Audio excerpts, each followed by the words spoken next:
Be me a non-average guy, give or take 30. Make a living handling client accounts for a mid-tier supplier of niche industrial hardware. Nothing flashy about it.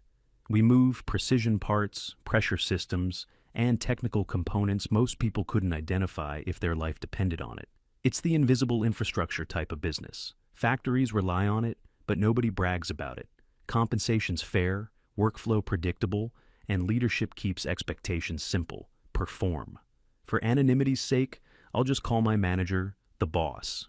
Career engineer, climbed from the shop floor to the corner office. His worldview revolves around margins, renewals, and supply chains that don't break. As long as revenue stays healthy and customers don't complain, he doesn't micromanage. If they're not, he'll be at your desk asking why. Simple as that. Our office is about 80% male. Not by design, it's just the nature of the industry. Most of us are either engineers, sales guys, or logistics people. The atmosphere is pretty chill. We bust each other's chops, talk about sports, complain about the coffee. Communication is direct, no fluff. Hey, got that invoice for order number 743? Yeah, sending it now. That's a whole conversation for us. It's efficient. It works. For years, our HR department was basically one guy named Frank. Frank was a 60-year-old dude who was 2 years away from retirement and had mentally checked out a decade ago. His main job was processing payroll, handling insurance paperwork, and making sure nobody burned the building down. He worked out of a small office in the back that always smelled faintly of stale coffee and sawdust for some reason. Frank's approach to HR was, don't cause problems. If you had an issue, his first question was always, can you two work it out yourselves? He saw his role as a necessary evil, a bureaucratic cog in a machine that was otherwise running fine. We liked Frank. He left us alone. Then, one day, we get a company-wide email. Frank was finally retiring. There was a small party for him, with a sheet cake and some lukewarm punch. He gave a 2-minute speech, said he was looking forward to fishing, and then he was gone. For a couple of months, we had no HR. It was glorious. Everything ran exactly the same, maybe even a little smoother. But the boss said corporate required the position to be filled. He mentioned they were looking for someone new and dynamic to modernize our internal processes. That should have been the first red flag. A few weeks later, another company-wide email. Please welcome our new head of human resources, Sienna. The email had a picture attached. She looked exactly like you'd expect. Young, maybe mid-20s, with that specific brand of bright-eyed, almost aggressive optimism. The kind of smile that doesn't quite reach the eyes. Her bio was a masterclass in corporate buzzwords. Talked about fostering a culture of inclusivity, championing diversity, and building synergistic workplace paradigms. I had to look up what a paradigm was. The guys and I passed the email around in our chat group with a bunch of skull emojis. Our blissful, problem-free existence was about to end. We could feel it. Her first day, you could tell a new sheriff was in town. She didn't just go to her office. She did a listening tour. Walked around the entire office with a brand new notepad and a pen, introducing herself to everyone. She had this way of talking to you, where it felt less like a conversation and more like an evaluation. She'd ask you about your role, nod thoughtfully, and then write something down in her notepad without breaking eye contact. It was incredibly unnerving. She got to my desk. Hi, you must be Anon. I'm Sienna. I'm just so excited to learn about everyone's contributions to the team. I told her what I did, managing client accounts. Her eyes lit up. Oh, client-facing. That's such a crucial intersection for our company's values. I just nodded. What the hell do you even say to that? She scribbled something in her notepad. I'm really passionate about ensuring our external communications reflect our internal commitment to a safe and progressive environment. Another nod from me. Okay. Well, welcome to the company. She gave me that same smile again and moved on to the next desk. The whole office was on edge for the first week. She was like a predator stalking the herd, just watching. We'd see her standing by the coffee machine, not getting coffee, just observing how people interacted. She'd sit in on meetings she wasn't invited to, sitting in the back corner, just writing in her notepad. The office banter died down. The jokes stopped. Everyone started talking in that careful, sanitized way you do when you know you're being monitored. After about 2 weeks of this silent observation, the emails started. The first one was innocent enough. Team, a friendly reminder to please clean up after yourselves in the break room. A clean space is a happy space. Okay, fair enough. Someone left a dirty mug in the sink, but the tone was off, condescending. A week later, another one. Hi, colleagues. I've noticed some items in the refrigerator are past their expiration date. Please be mindful of your food items. We're a community, and we need to respect our shared spaces. Again, not a huge deal, but it felt like we were being managed by a passive-aggressive dorm, RA. Then came the surveys. Anonymous Workplace Satisfaction Survey. Except everyone knew it wasn't anonymous. The link was clearly trackable. The questions were all leading. On a scale of 1 to 5, do you feel our company's leadership fosters an environment of psychological safety? How often have you witnessed communication that could be perceived as non-inclusive? Do you feel there are barriers to advancement for underrepresented groups in our workplace? It was obvious what kind of answers she was looking for. We all just put 3 for everything and hoped that would be the end of it. It was not the end of it. It was the justification for the beginning of the end. About a month into her tenure, we all got a mandatory meeting invitation. Subject: Workshop: Building a More Inclusive Communication Strategy. It was scheduled for a Friday afternoon, the time slot usually reserved for finishing up reports and getting ready for the weekend. Morale was already at an all-time low. We all filed into the main conference room. Sienna was standing at the front next to a projector screen. She was wearing a blazer and looked incredibly serious. "Thank you all for coming," she began. "I know you're all busy, but the work we're about to do here is fundamental to our growth, not just as a company, but as people." I exchanged a look with Dave, the guy from logistics. He looked like he wanted to be anywhere else on Earth. She clicked to the first slide of her presentation. It was a stock photo of a group of diverse people laughing over a laptop. The title was "The Power of Words: Fostering Belonging." For the next 45 minutes, she gave us a lecture. It was a fire hose of buzzwords and academic jargon that had absolutely nothing to do with selling industrial valves. She talked about unconscious bias, problematic language, and the perpetuation of systemic power structures through everyday speech. She claimed that our office, based on her preliminary cultural audit, the creepy lurking and the survey, had a communication problem. According to her, our direct, no-nonsense way of talking was a symptom of ingrained male toxicity. She said that casual phrases we used were actually microaggressions that could make people feel excluded. She put up a slide with a list of problematic phrases. On the list were things like, "Hey guys," "Yeah man," and "Long time no see." I'm not even kidding. "Long time no see" was apparently offensive to the visually impaired. The room was dead silent. You could hear the air conditioning unit humming. Nobody wanted to be the first to speak. Then she got to the main point of the meeting. To address these systemic issues, she announced, we will be implementing a new, mandatory company-wide email communication policy, effective immediately. She clicked to the next slide. Rule number 1. All employees must add their personal pronouns to their email signature. For example, she/her, he/him, they/them. She said this was to normalize the practice and create a safe space for our non-binary colleagues. We didn't have any non-binary colleagues. There were 50 of us. We all knew each other. Rule number 2. All gendered or potentially exclusionary greetings are hereby banned. This included gentlemen, ladies, hi guys, etc. Rule number 3. All emails must now begin with one of the approved inclusive greetings.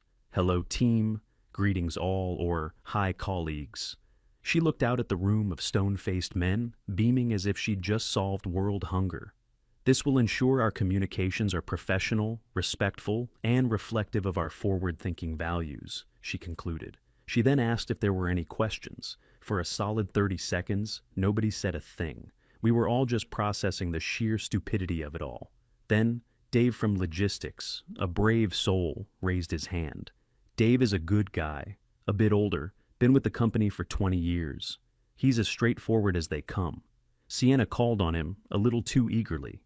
Yes, David? Dave stood up. Sienna, I deal with our shipping partners and warehouse foremen all day. These are guys who work on a loading dock. If I send an email that starts with greetings colleagues and has he/him in the signature, they're going to think I've lost my mind. It's going to hurt our relationships. They're not going to take us seriously. It was a perfectly reasonable, logical point based on decades of experience in the industry. Sienna's smile became tight and forced. "Thank you for that perspective, David," she said, in a tone that clearly meant, "Thank you for being a perfect example of the problem." "I understand that change can be uncomfortable," she continued, "but sometimes it's our responsibility to lead the way and educate our external partners. By modeling inclusive behavior, we can help normalize it across the entire industry. This isn't just about our internal culture. It's about being a leader for positive social change."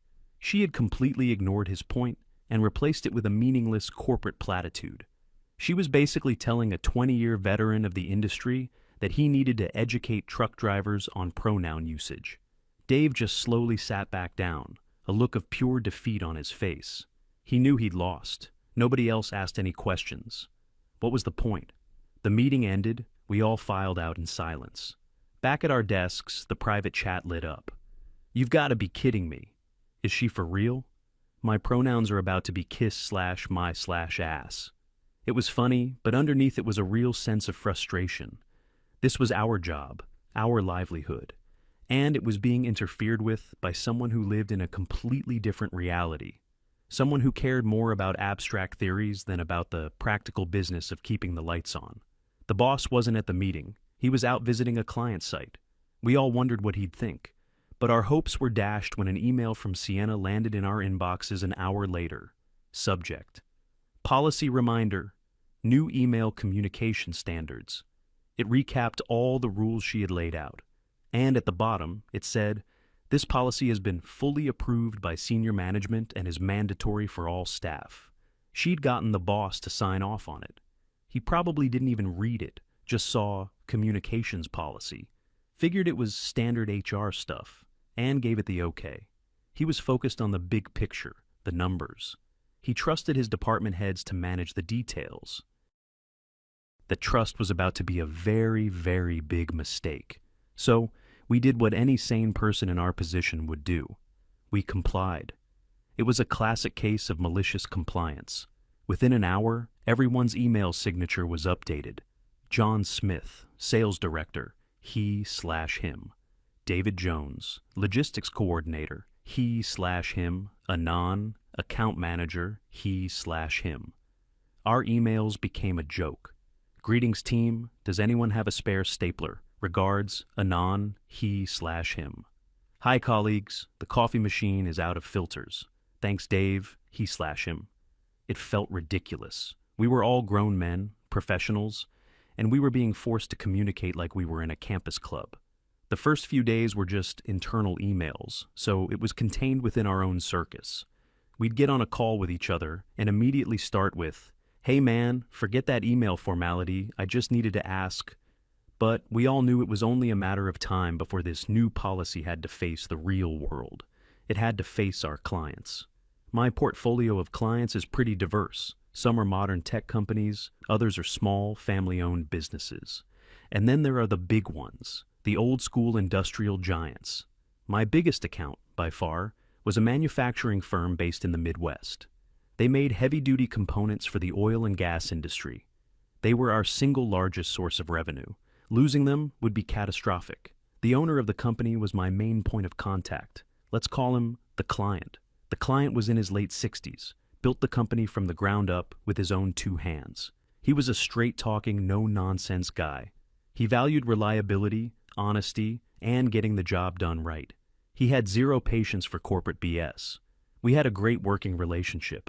We'd known each other for years. Our emails were always simple and to the point. "Anon, need a quote on 500 units of part number X27. Need it by EOD/TC/TC, quote attached. Let me know if you need anything else." Anon, we had a system. It was built on years of mutual respect and efficient communication. Sienna's new policy was about to drop a nuclear bomb on that system.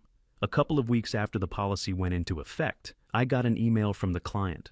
It was a big one, an urgent request for a massive new order. This was a huge deal, potentially one of the biggest orders of the year. I had to coordinate with engineering, logistics, and pricing to get him a proposal as fast as possible. I spent the whole morning working on it, putting together all the details. Finally, I had the proposal ready to go. I attached the PDF to a new email. And then I paused. I stared at the blank email body. My fingers hovered over the keyboard. My brain knew what to type. TC, here's the proposal we discussed. Let me know your thoughts. But Sienna's smiling, condescending face flashed in my mind. This policy is mandatory for all staff. It's our responsibility to lead the way and educate our partners.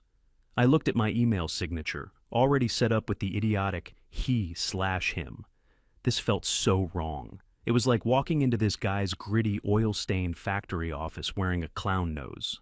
But what could I do? If I didn't follow the policy and someone found out, I could be reported to HR. Sienna was clearly on a power trip. Who knows what she'd do? I was stuck between a rock and a hard place. Risk my relationship with my biggest client, or risk getting a formal reprimand from the new HR commissar. So I did what most people would do. I chose to protect my job. I typed the most sterile, soulless email of my entire career. Greetings, client's name. Please find the attached proposal for your review per your request. We are confident it meets the specifications discussed. Please let us know if you have any questions. Regards, Anon, account manager, he/him. I read it over 3 times. It sounded like it was written by a robot. It was impersonal, cold, and reeked of the kind of corporate nonsense that the client openly despised. My stomach was in a knot. I took a deep breath and clicked send. The email shot off into the ether. I felt like I had just pulled the pin on a grenade and rolled it into my own career. All I could do now was wait for it to explode. I sat there, staring at my sent folder. The email was gone. There was no unsending it. For a minute, nothing happened. The office continued its low hum. Phones rang, keyboards clicked. It was the calm before the storm. I tried to focus on other work. I had other clients, other tasks. But my eyes kept flicking to the corner of my screen, to my inbox icon, waiting. Every notification sound made my heart jump into my throat. Was it him? A new email arrived. It was just a weekly sales report. Another one. A spam message about a webinar. I felt like a soldier in a trench, waiting for an artillery shell to land. You hear the whistle, but you don't know where it's going to hit. An hour passed. It felt like a lifetime. Maybe he's busy, I thought. Maybe he'll see it, think it's weird, but just focus on the proposal and ignore the rest. Maybe I was overthinking it. People are reasonable. He's a businessman. He cares about the numbers, not the email format. I almost managed to convince myself that it would all be fine. And then it came. A new email. The sender, the client. My blood ran cold. The subject line was just, re-proposal. I clicked on it with a sense of impending doom. The body of the email was short, 2 sentences. What is this? Is this some kind of joke? I'm not sure what he/him has to do with a parts order. It wasn't angry, not yet. It was confused. A dog tilting its head at a strange noise. But it was the kind of confusion that quickly turns into irritation. Okay, breathe. I had to respond. I couldn't just say, "Our new HR lady is a lunatic. Please ignore it." I was a representative of the company. I had to toe the line. I typed out a careful diplomatic response. Greetings, client's name. Apologies for any confusion. It is a new company-wide policy to include pronouns in our email signatures as part of a professional standards update. The attached proposal is ready for your review. Please let me know if you have any questions about its contents. I tried to make it sound as boring and bureaucratic as possible, hoping he'd just roll his eyes and move on. I hit send. The response this time was much faster. Maybe 2 minutes. My inbox pinged again. Same sender. His tone had shifted. The confusion was gone. Now it was annoyance. A professional standards update? Anon, I've been doing business with you for almost a decade. Your standard was delivering good products on time, and my standard was paying you for them. It was a simple, effective arrangement. When did you guys get into the business of social messaging? I'm trying to run a factory here, not a university seminar. Just tell me you can get the parts and stop with this corporate nonsense. This was bad, very bad. He wasn't just annoyed by the format anymore. He was questioning our company's entire focus. He saw the stupid signature as a symptom of a deeper problem, a sign that we'd lost our way, that we were no longer the serious, reliable partner he'd known for years. My hands were shaking slightly. How do I respond to this? If I defend the policy, I alienate him completely. If I agree with him, I'm undermining my own company and could get in serious trouble. Sienna had put me in an impossible position. She had created a conflict where none existed, forcing me to choose between my client and my job. While I was trying to figure out what to do, the decision was taken out of my hands. From across the office, I saw the light on the boss's desk phone start flashing. He was in his office, a glass-walled cube in the corner, reviewing some spreadsheets. He picked up the receiver, looking slightly annoyed at the interruption. "This is the boss's name," he said. His expression immediately changed. He went from relaxed to alert in a split second. He sat up straighter in his chair. He listened intently, his eyes fixed on a point on his desk. The whole office operates on a kind of ambient noise level. You get used to the sounds, but when a pin drops, you notice. This was a pin drop moment. The boss wasn't saying much, just short, sharp interjections. "I see." A long pause while he listened. "Yes, I'm looking at the email chain now."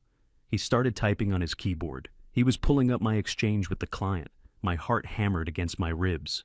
"I understand completely." Another long pause. His face was like stone. "No, you're absolutely right. It is unprofessional." He winced slightly at that, as if the words physically hurt him. Hearing a client call his company unprofessional was like a personal insult. "Let me be clear. This is not how we do business. This is not our standard." He listened for another moment. "I will take care of this, personally, right now. I give you my word. You have my sincere apologies." He nodded. "Thank you for bringing this to my attention directly. I appreciate it." He hung up the phone. He didn't slam it down. He placed it back in the cradle with a slow, deliberate precision that was far more terrifying than any outburst. He sat there for a moment, just staring at his computer screen. Then he pushed his chair back, the sound scraping loudly in the now silent office. He stood up. Everyone in the office was pretending not to watch, but everyone was watching. People were typing on their keyboards without actually hitting any keys, staring intently at documents they weren't reading. The boss walked out of his office. He didn't look at me. He didn't look at anyone. His eyes were locked on one destination at the far end of the office, Sienna's desk. He walked with a purpose I had never seen before. It wasn't a casual stroll. It was a march. Every step echoed on the industrial-grade carpet. He walked past my desk, past the sales guys, past logistics. With every step, the tension in the room ratcheted up another notch. We were all holding our breath. Sienna was at her desk, typing away, probably composing another friendly reminder about recycling or something. She was completely oblivious. She looked up as he approached, a bright, slightly confused smile on her face, as if she was expecting a routine question. "Hi," boss's name. "What can I do for—" He cut her off. He didn't raise his voice. He didn't have to. His tone was low, cold, and carried across the entire office. "Sienna," he said, stopping directly in front of her desk. "I just got off the phone with the client." Her smile faltered. "Oh, I hope everything is all right." "No," the boss said flatly. "Everything is not all right." He held up a hand to stop her from speaking again. He called to inform me that he is strongly considering pulling his account, an account that is worth over $500,000 in revenue to this company every year. You could see the color drain from Sienna's face. "What? Why? Was there a problem with the proposal?" she stammered. "The proposal was fine," the boss said, his voice dripping with ice.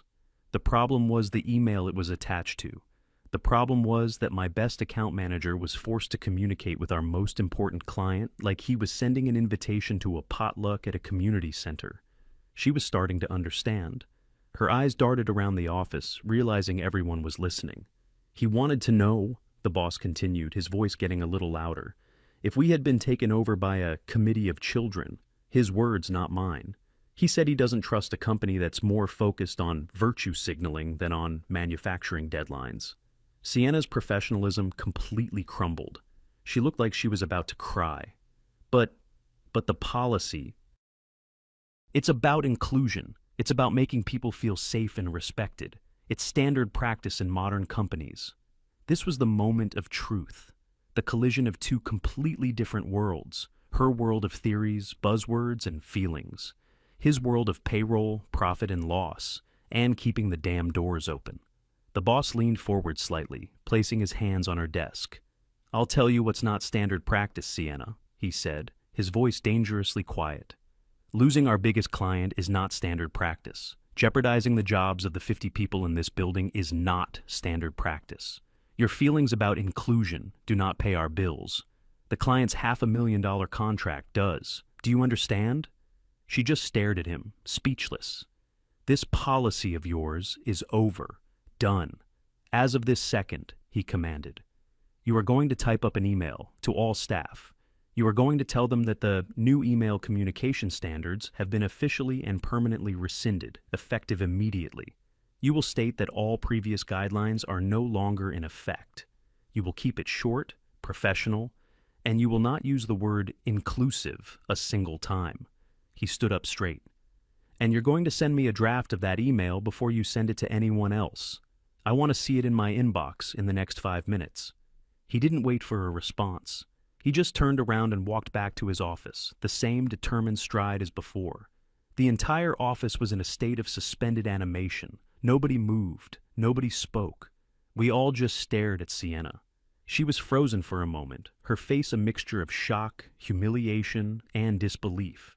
She had just been publicly and systematically dismantled in front of the very people she was trying to educate. Her grand vision of a corporate utopia had just been obliterated by the harsh reality of a balance sheet. Slowly, shakily, she turned to her computer. Her fingers trembled as she started to type. It was the most beautiful sound I had ever heard. Less than 5 minutes later, an email from the boss popped up in my inbox. It was a forwarded message from Sienna. The draft. Underneath it, the boss had just written one word: approved. A minute after that, the official email from Sienna arrived for all staff. Subject: update regarding email communication policy. Hello team, please be advised that the email communication policy implemented on date has been rescinded. The guidelines regarding email signatures and greetings are no longer in effect. Regards, Sienna.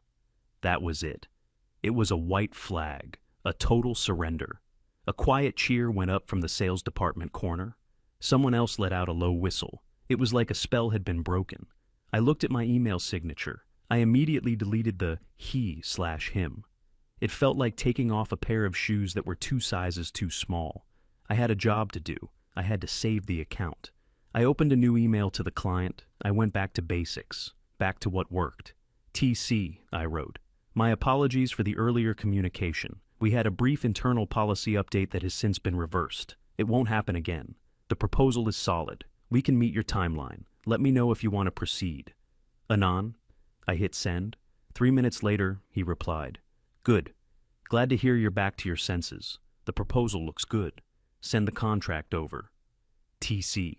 I leaned back in my chair and let out a breath I didn't even realize I'd been holding. It was over. The crisis was averted. The rest of the day, the office was buzzing. The old energy was back. People were joking again. The cloud of corporate sanctimony had lifted. Someone walked by my desk and said, Hey man, nice work saving the company.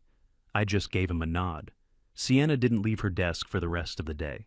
She didn't take a lunch break. She just sat there, staring at her screen, doing what looked like the most basic data entry. Her grand crusade was over. She had flown too close to the sun, and the sun, in this case, was a pissed-off client with a big checkbook. In the following weeks, things returned to normal. Better than normal, actually.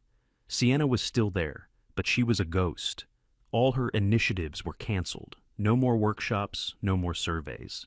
She just did her payroll and benefits paperwork. She became the new Frank, but without the quiet dignity. She was a living monument to what happens when ideology collides with reality. Reality always wins. Sometimes all it takes is one regular guy, one common-sense client, and one boss who cares more about his business than about buzzwords to put things right. And we all went back to selling valves. And it was good.